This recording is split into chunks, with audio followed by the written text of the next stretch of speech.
दराज सल्तनत में एक अक्लमंदा और इंसाफ पसंद बादशाह हुकूमत करता था।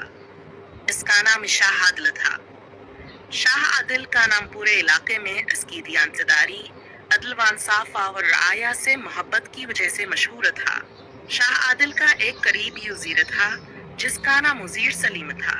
सलीम नहायत चालाक, हाजिर दिमागा और अक्ल फहम का पीकर समझा जाता था।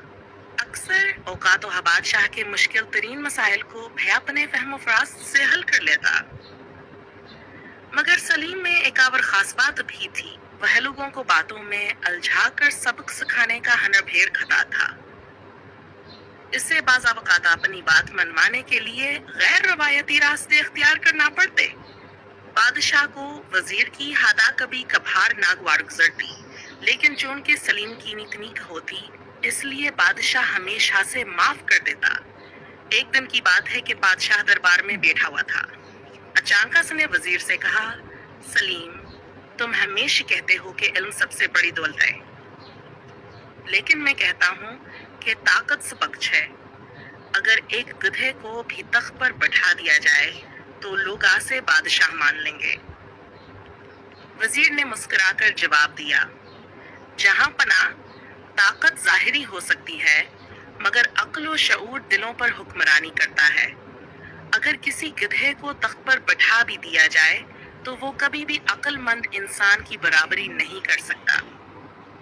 बादशाह को वजीर की ये बात सख्त नागवार गुजरी। उसने कहा, अच्छा, तुम कहते हो कि गधा कभी अक्लमंद इंसान जा नहीं हो सकता, तो मैं तुम्हें हुक्म देता हूँ कि तुम मेरे अस्तबल के गधे को ऐसा तरबियत दो कि वो 1 महीने के अंदर इंसानों की तरह दरबारी अंदाज में बात कर सके। अगर ऐसा ना हुआ तो तुम्हें वजीर के अहदे से बरतरफ कर दिया जाएगा। तमाम दरबारी सुनकर सन्नाटे में आ गए। ये क्या हुक्म था? गिधा बोलना कैसे सीख सकता है? लेकिन वजीर सलीम ने झुककर कहा, जहां पना आपका हुक्म सर आंखों पर। वजीर घर गया और अपनी बीवी से तमाम वाकया बयान किया। बीवी बहुत परेशान हुई। क्या तुम पागल हो गए हो? गिधा कब इंसानों की जुबान बोल सकता है? तुम्हारी अकल कहाँ चली गई? वजीर ने मुस्कुरा कर कहा, फिक्र मत करो, मैं जानता हूँ कि गिधा बोल नहीं सकता, लेकिन मैं जानता हूँ कि बादशाह भी ज्यादा देर तक इंतजार नहीं करेगा। अब देखो मैं क्या करता हूँ। अगले दिन वजीर गधे को लेकर जंगल चला गया। इसने गधे के लिए एक झोंपड़ी बनाई और इसे वहां बांध दिया। फिर रोज आना सुबह शाम आस के साधा ऊंची आवाज में बोलता, जैसे किसी तालिब आलम को तालीम दे रहा हो। दूसरी तरफ दरबार में लोगों ने तरह तरह की बातें बनाना शुरू कर दी। कुछ कहते वजीर पागल हो गया है, कुछ कहते वह गधे से हार जाएगा। बादशाह खुद भी हर हफ्ते पूछता, सलीम, गधे की तालीम की सी जा रही? वजीर हमेशा बड़े वकार से जवाब देता, जहां पना तरक्की हो रही है। गधा अब अलिफ बे पहचानने लगा है। ये 1 महीना गुजरते ही बादशाह ने हुक्म दिया कि वजीर गिधे को लेकर दरबार में हाजिर हो, ताकि सब देखें कि वो गिधा कैसे इंसानों की तरह बोलता है। तमाम दरबारी मौजूद थे। गिधे को दरबार में लाया गया। वो हसब मामूल खामोश था। वजीर ने कहा, जहां पना, आज आप गिधे का इम्तिहान खुद लीजिए। बादशाह ने कहकहा लगाया, चलो देखते हैं गिधा बादशाह के सवाल का जवाब देता है या नहीं। बादशाह ने कहा, गिधे, तुम्हारा नाम क्या है? गिधा खामोश रहा। वजीर ने आजी से कहा, जहां पना। गिधा तो बोलने ही लगा था, मगर कल रात जब से मालूम हुआ कि दरबार में इसका इम्तिहान है तो वो सख्त परेशान हो गया। मैंने देखा कि इसकी आंखों में आंसू थे। वो रात भर कुछ खा ना सका और आज सुबह से इसने कुछ नहीं बोला। बादशाह ने हैरत से पूछा, क्यों?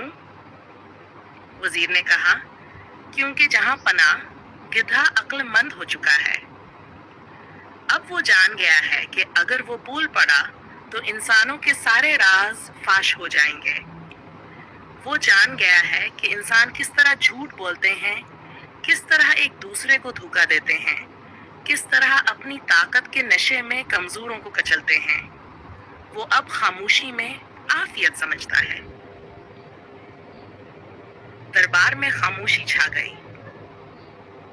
پھر وزیر نے مزید کہا، جہاں پناہ، آپ نے فرمایا تھا کہ اگر کسی گدھے کو تخت پر بٹھا دیا جائے تو وہ بادشاہ بن جاتا ہے، مگر اگر تخت پر بیٹھنے والا عقل سے عاری ہو تو رعایا کتنی تکلیف میں آتی ہے، یہ تو رعایا ہی جانتی ہے۔ بادشاہ کچھ دیر خاموش رہا، پھر زور سے قہقہہ لگایا، سلیم، تم نے ایک بار پھر بازی جیت لی۔ تم نے نہ صرف میرے سوال کا جواب دیا بلکہ مجھے آئینہ بھی دکھایا۔ تم سچے وزیر ہو۔ وزیر سلیم مسکرا دیا اور گدھا خاموشی سے سب کچھ سنتا رہا، جیسے وہ جان گیا ہو کہ انسانوں کی دنیا کتنی پیچیدہ ہے۔ اخلاقی سبق۔ اس کہانی سے ہمیں سیکھنے کو ملتا ہے کہ طاقت وقتی ہوتی ہے لیکن علم اور فہم ہمیشہ باقی رہتے ہیں۔ انسان کو غرور نہیں کرنا چاہیے کیونکہ ہر کسی میں کچھ نہ کچھ خوبی یا سچ چھپا ہوتا ہے۔ کبھی کبھی خاموشی سب سے بلند آواز ہوتی ہے۔ تمثیلی اور مزاحی انداز میں بڑے سچ بیان کیے جا سکتے ہیں۔